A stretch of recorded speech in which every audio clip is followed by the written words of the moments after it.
is Dolores Hurst, and who is Tamika Dixon?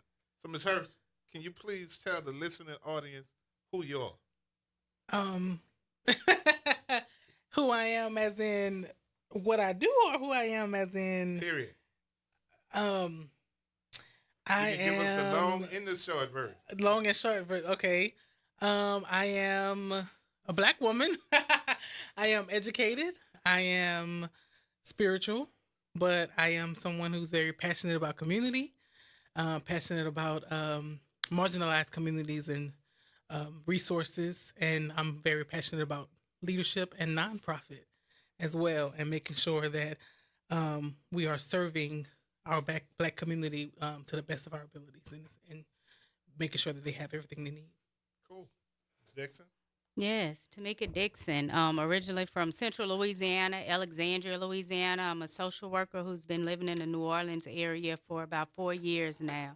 And super excited as a social worker to be working with the Alzheimer's Association. My passion in life is making sure that resources aren't hard for people to get.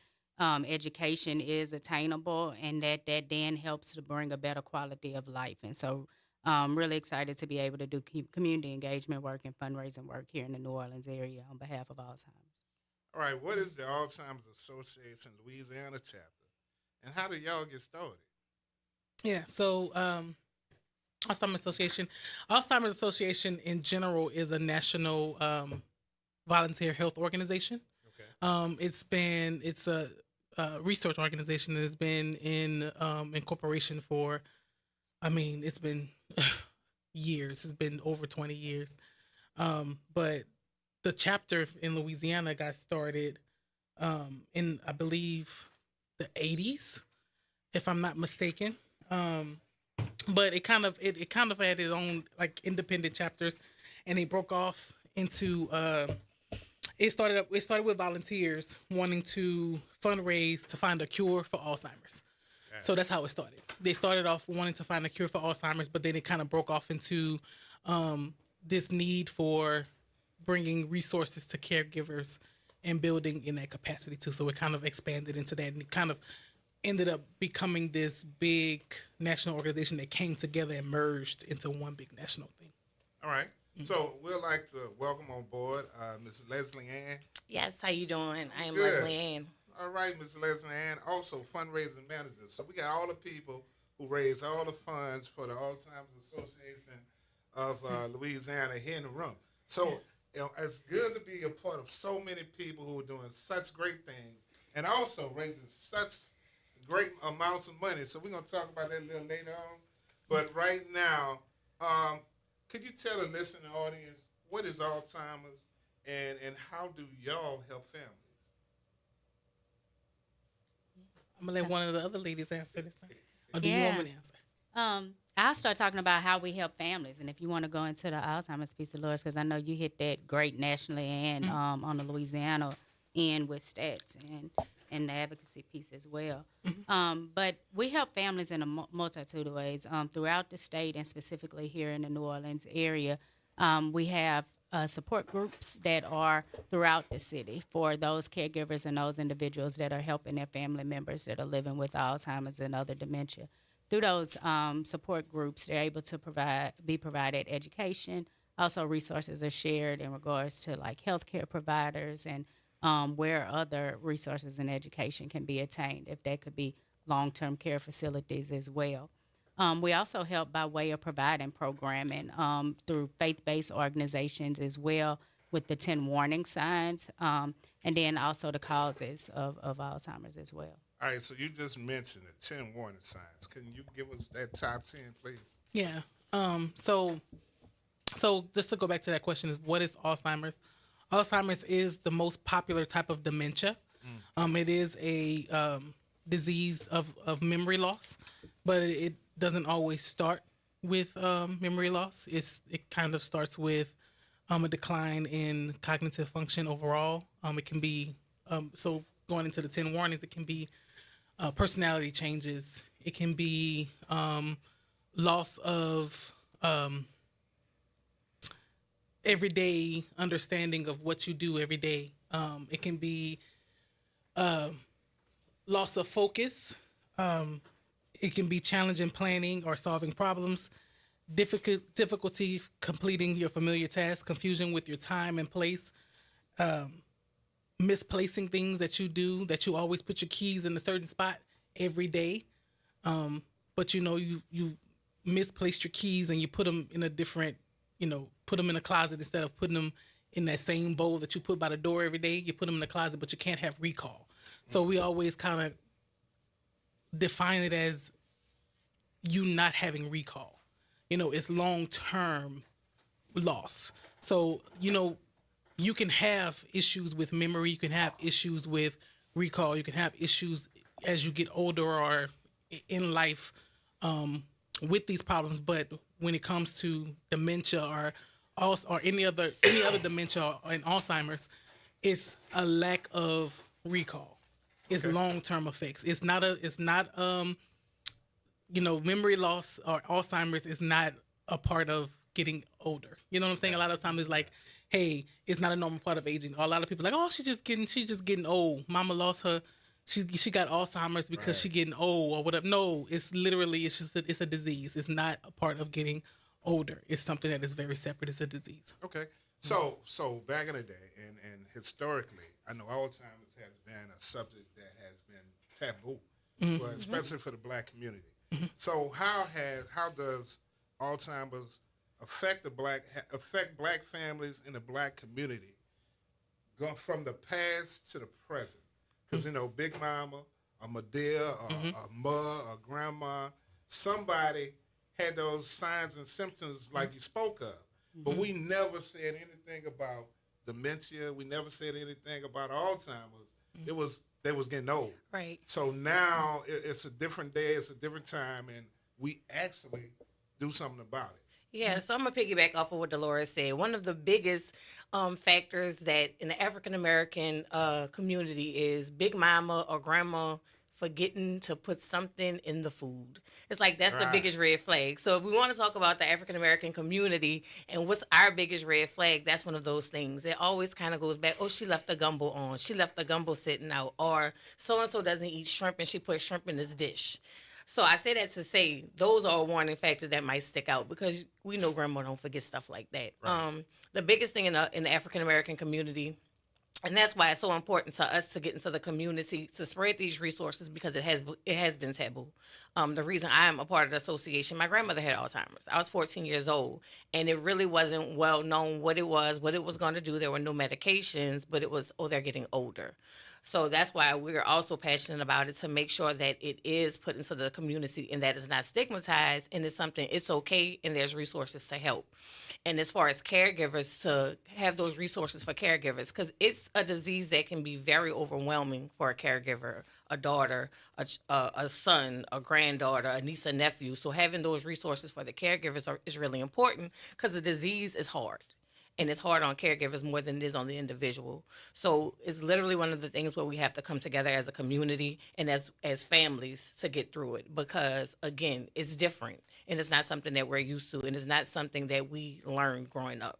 So it's important for us to get these resources into the community. Yeah. Right. And black people are 40% more likely to have Alzheimer's than any other demographic in the country.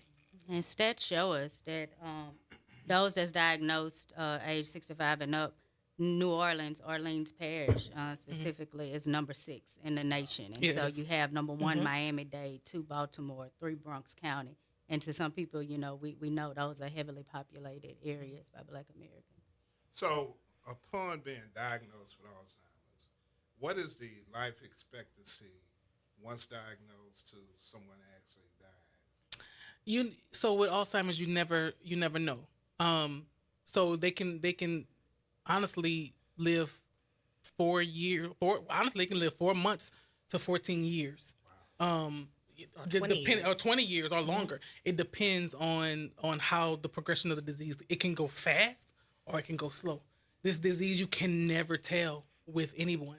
A lot of the time, too, you got to take in socioeconomic factors, access to healthcare, access to good medicines, good neurologists. You got to take all of those factors in. Life expectancy, pre-existing conditions, all of those things. But you can have someone that can be. We've had volunteers who took care of a family member and they were diagnosed mid stage, and in 6 months they passed away.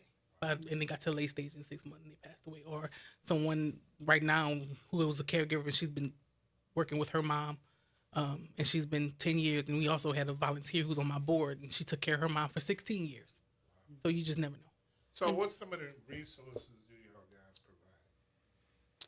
We have some resources around. I want to bring up just clinical studies is a resource that we try to make sure the education is out there, because we know also mistrust comes in part with clinical studies. But Leslie, I know you have more information about the clinical studies. Yeah, clinical studies. So all of this information, of course, we always say can be found at www.alz.org.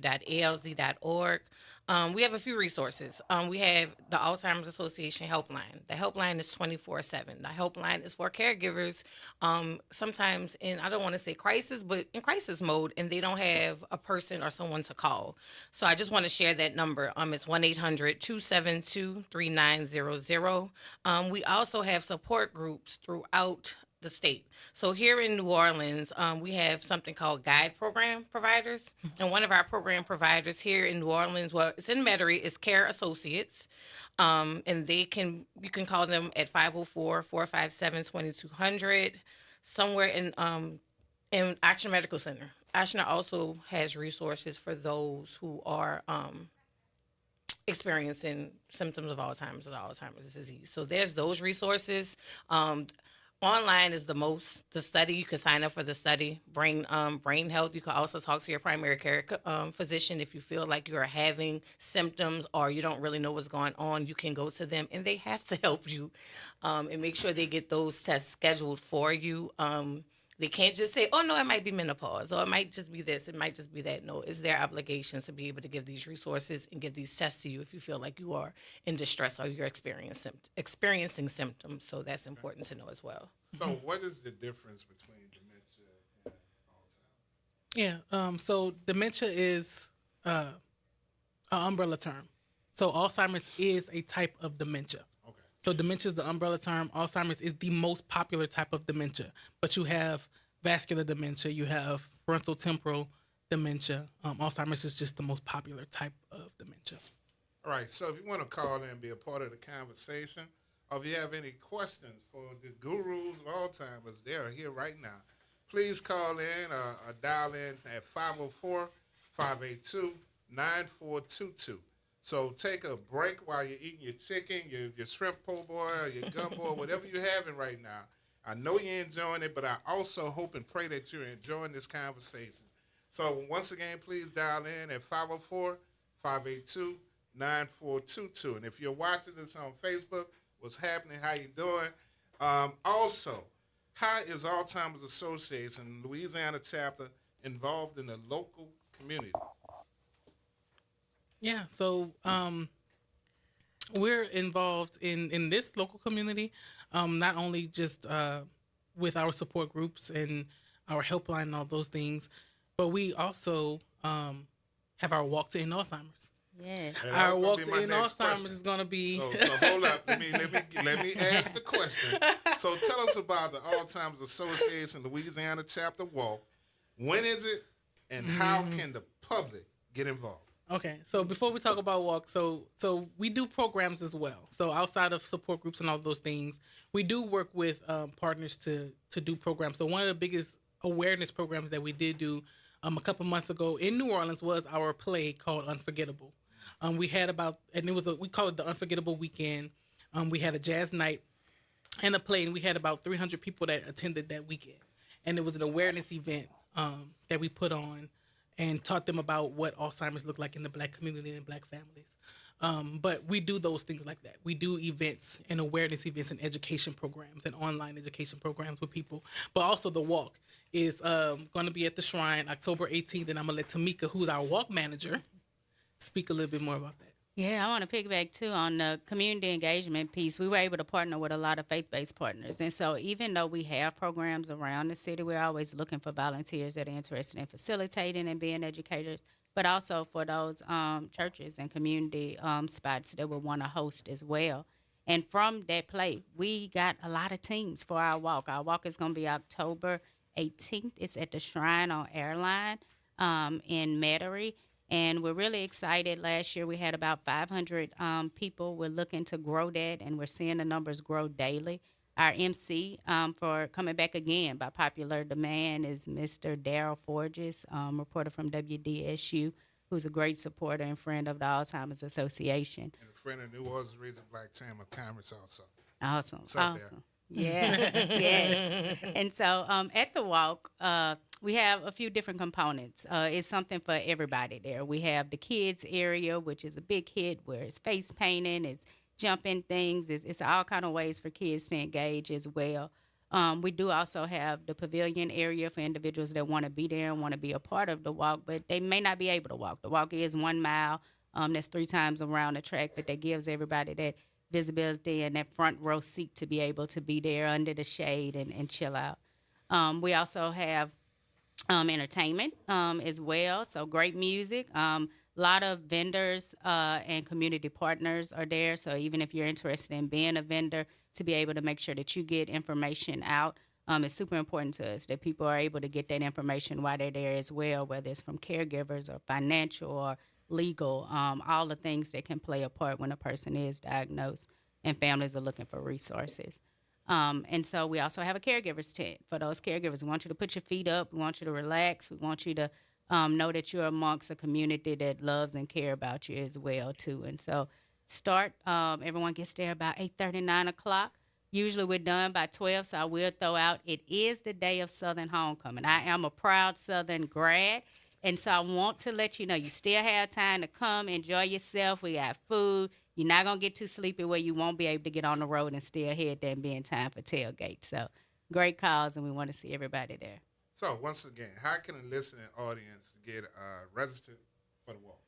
Yes, can get registered at the walk. You can actually walk to End All New Orleans if you want to type that in real quick. And then we have www.alls.org. Right. /walk. /walk. /walk. And on there, you'll also see all of our walks for Louisiana. And so if you have family throughout the state or, you're traveling or you know some folks, definitely you can be able to see all our walks throughout Louisiana there. So we're calling on all the HBCUs. We're calling all the Divine Nine. Yes. We're calling all of the carnival organizations. There's Zulu, Mrs. Crew of Fembatel, Crew of Athena, Lottie Dine, and everybody. We're calling all of y'all to come and be a part of the walk. We have Don on line number 1 calling you on the air. Hey, good afternoon. I wanted to talk to the ladies. My father had dementia or some type of Alzheimer, but he was like 90 years old and died at 92. Okay. And he had the problems with focusing, and he had the way back memory. He could remember things that he did as a young person, child, etc. But he would always forget, those things that were going on with him at the present time. And, me and my wife ended up taking care of him before he passed. But I'm 72 now, and I have problems with memory from time to time. And I was just wondering, is it something that is genetic as far as, the dementia or Alzheimer? And is there something that I can take? I know they talk about the brain food, with memory and stuff like that. Would that be a suggestion that they would come up with that would maybe help me with memory loss? Yes. So if you did have a family member who had dementia or was diagnosed with Alzheimer's, we do tell you when you become 60 or older or 65 and older that you do start to get screened, that you do start the process of going into memory screening. So I do suggest that you reach out to your doctor, your primary care physician, and advocate for you to get a cognitive screening. But then we also have a partner with the Brain Institute, and her name is, who's over that is Dr. Fondis. She does clinical trials, but she also does work in this space. She's a great neurologist and a great friend to the Alzheimer's Association. She also does work in that space. She does diagnosis for mild cognitive impairment and all of that too. So I would suggest looking her up and looking up the Brain Institute in New Orleans and connecting with her and finding out if for her to do a screening with you as well. All right. Oh, Donna, okay, good. I hope we help you out. Yeah, I got a doctor's appointment tomorrow, so I'll definitely be talking to him about that. Okay. All right. We Yes. wish Thank you you so well. much. We will I be praying appreciate for it. you. Okay, thank you. Bye-bye. Welcome. Sister Linda, you're on the air. Yes. My question is, I have someone that they have a history of Alzheimer's in their family. He went to the doctor. And I told him to go see a neurologist. He went and they asked him a series of questions and told him see if he could remember this. By the end of the conversation, he was able to remember it, and they told him that he was all right. He didn't have it. They wouldn't go any further with the test. However, I have noticed that he is constantly forgetting things, and he's not up to par. So they wouldn't give him any other tests other than asking him a couple of questions and then telling him to remember what they said at the end of the conversation. What can I do to get other tests ran on him to make sure that he's not in the early stage? Yeah. So one thing we always advocate is for you to fight. Always advocate, always fight, always go to your primary care doctor and fight for you, fight for yourself, fight for your family, or get a second opinion, seek a second opinion. If you're seeing something, say something. So I suggest going to alternatives like the Brain Institute and Dr. Fondas. I wish I had her. Let me see if I can find her website right quick and tell you and tell the listening audience of what exactly it is that you can go to. All right, so a quick community calendar while she searches for the website. On next Friday, the New Orleans Chamber of Commerce, as well as the LGBTQ plus Chamber and the Hispanic Chamber and the New Orleans Regional Black Chamber of Commerce will be hosting the Mayoral Candidates Forum at Hotel Monteleone. Each ticket is $150. It's $1,500 a table of 10. So please get registered. Please come out and please listen to the candidates, all of them, for what they have to say. With them posturing themselves to be your possible next mayor of the great city of New Orleans. Yeah. So it's it's Brain Institute of Louisiana.com. So look into that facility. She's a great neurologist. She's a clinician, so she does scan and she does do screening and she does diagnose. So I always tell everyone to always advocate, always fight, seek a second opinion if you're still seeing things. Louisiana only have 31, or it might be 35 at this point because we did some more research, but there's about 31, 35 geriatricians, those who are specific in understanding geriatrics or elderly care. So, and some of those aren't neurologists, and they still don't know how to fully diagnose Alzheimer's or dementia. So, always seek out those who are looking or practice Alzheimer's and dementia specifically, and look further than just giving a scan, just giving that one questionnaire. All right. Also on Friday, October the 24th, 2025, the New Orleans Regional Black Chamber of Commerce will be hosting the Phenomenal Woman Empowerment Conference. We moved the date from 10/3 to 10/24. So we're asking everybody to come on out. We're calling for all the carnival organizations, all of the Divine Nine, everybody to come out to this event. And we pushed it back so we can make it a spectacular event. And with that being said, we're sitting here with part of the co-sponsors of the event. So I got a question. What do you hope that the Alzheimer's Association Louisiana chapter can bring or add to the Phenomenal Woman Empowerment Conference? Yeah, I think as women, we're caregivers, right? We step into that role to where we want to make sure everyone's all right. And so in order for us to make sure that everyone is all right, we got to make sure we're educated and we know a lot of information so we can pass it on. And so my hope is for us to get as much education out there to the community so everybody can be good. All right, so that is our time, people. But we'll be Black Ats and next Wednesday, 12 noon here on WBOK 12:30 a.m. for Black to Business. Thank you, thank you, thank you. Enjoy the rest of your meal. Enjoy the rest of your day. And ladies, please, thank y'all. Thank you. Thank you.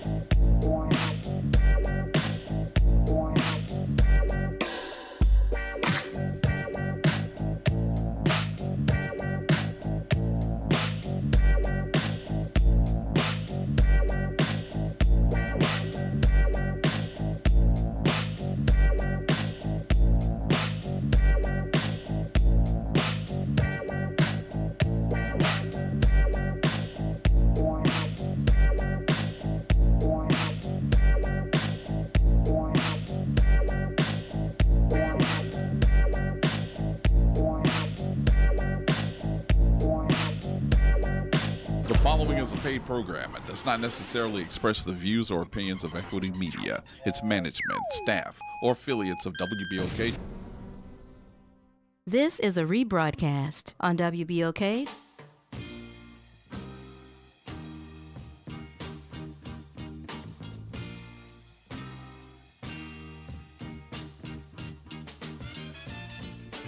Hello and welcome to this edition of Dr. Clark's 101, The Living Classroom. And today we're talking Black Psychology 101 with my good friend and colleague, Professor Darrell Renfro, who is an adjunct professor of psychology at Dillard University here in the city of New Orleans. And greetings and welcome, my friend. How you doing? I'm doing good. Thank you for having me. Yes, indeed. And you are an adjunct professor of psychology at Dillard University. And I've known you for so many years, and I see the kind of work that you do is very, very good. It's very substantial. And you bring a lot to the table. Thank you. And I want to talk about Black psychology, especially during this period of Black history. Mm-hmm. And just for us and for those individuals who may be listening here and abroad, why is Black psychology so important? First, let's define Black psychology, and then tell us why it is important to all of us. Yes, sir. Oh, again, thank you for having me. Black psychology, and as I tell my students, we celebrate Black psychology and Black history 365 days a year, 7 days a week. It's always with us. But Black psychology. In Black psychology, what we do is we look at the history, our history, Black history, as it relates to psychology, because a lot of times we go to these classes, especially psychology, we're talking about Caucasians and European Americans being the greatest psychologists ever, going back to, since they say the beginning of psychology. But our history tells us, and history books tells us, when we take Black psychologists, that the principles of psychology can be traced back to ancient Kemet, which is Egypt, the people of color, the Black people. And so here in America, psychology, the traditional forms, we discuss white people, Sigmund Freud, who was not a psychologist, Alfred Adler. But in my class, we focus on the Black people who made contributions to the history of psychology who are not taught in his storybooks. And so we look at themes such as Black identity, Black consciousness. We double dab in religion and all of those things so the students can know that there are people that look like you who helped to create this. And we discuss the reasons why Black psychologists have historically been omitted out of his storybooks. And so it's important to do that because representation is important. Why have Blacks been not included in the books? African Americans, Black Americans, whatever it may be. Yes, sir. I'm happy you mentioned that. I also teach the history and systems of psychology at Dillard. And in that book, who was written by a European American, he stated that when it comes to psychology and the books that we use in classes is mostly written and is mostly focused on the contributions of European males, European or white males. And given that those are the ones who mostly write those books, then the contributions of any minority groups are left out. And so I think it's by design as it relates to the notion that they're better, they're white is right. And so therefore they're going to teach that and spread the messages. But Black psychology has always been a reaction to what the white psychologists and the white psychologist books have said when it comes to superiority and inferiority. And so we discuss those issues. Now, when it comes to the nature of various racial and ethnic groups, is there a difference in terms of the black experience, in terms of blacks, in terms of psychology of black Americans? And if so, how is it clearly defined and recognized? Yes, sir. Oh, in black psychology, but the black psychology book defined black psychology as the period or it's the focus on the blacks who were born in America when the slaves came from Africa and the people of color came from Africa. And so that's how it defines. So focus on an era between roughly the 1860s up until present day and the contributions we've made here in America. Now, in understanding, I guess my question is this, is that we're trying to understand the nature of black people and black Americans. Yep. Is there Black a different identity. psychology that relates to the black experience? And Yeah, when it comes and to, how is it when manifested? When Yes, it comes sir. to black culture, when it comes to black creativity, when it comes to black consciousness, when it comes to black identity, when it comes to representation, how do you feel when you see somebody throughout history that looks like you, that you can relate to, even in education, that you can relate to? Like, for instance, during the 1920s and 30s, the first person to get a PhD, the first black man to get a PhD in psychology was Francis Sumner. And what Sumner did in his research interest was he looked at and examined educational funding. And what he found was that when it comes to educating black people, the black schools were being disproportionately underfunded than the white educators or the white schools. And so his thing was, it was about equality. If you give them 100, give us 100 too. And then we had Dr. Prosper, Inez Beverly Prosper, the first black lady to get a doctorate in psychology. And her research focused on how black students learn when they're taught by black educators, as opposed to black being taught by white educators. Oh, and what she found was, yes, sir, black students fared better back then in the 1930s and 40s when they were educated by black educators for various reasons. Those students, they didn't feel inferior in those classes. They were taught by the black educators. They didn't experience the same type of racism and discrimination that may have led to feelings of inferiority that they experienced in those classes that were taught by the white educators. And so her research was used in the Brown versus Board of Education of Topeka, Kansas, that led to the elimination of Plessy versus Ferguson separate but equal. But for Dr. Prosper, 1954, right? Yep, in 1954. But for Dr. Prosper, her notion was, we don't need to integrate. We just need equality. Because we're going to teach our kids. We're going to teach our children. We're going to teach our students. And so when it comes to the black identity, seeing people that look like you, knowing your history, reading about people that may look like you, cultural things, when it comes to language, when it comes to religion, all of those things are encompassing. And so that's why it's important for us to be able to speak our truth and tell our truth. And in psychology, and as I told them when I created this course at Dillard 3 years ago, I am sick and tired of going in class talking about the contributions that European Americans or Europeans in general made and calling them the greatest psychologists ever, when we got Francis Sumner, we got Inez Beverly Prosper, we got Dr. Robert, and his name slipped my mind, but we have those greats in history. We need to discuss that. We need to tell our truth, speak our truth, because they're not going to do it.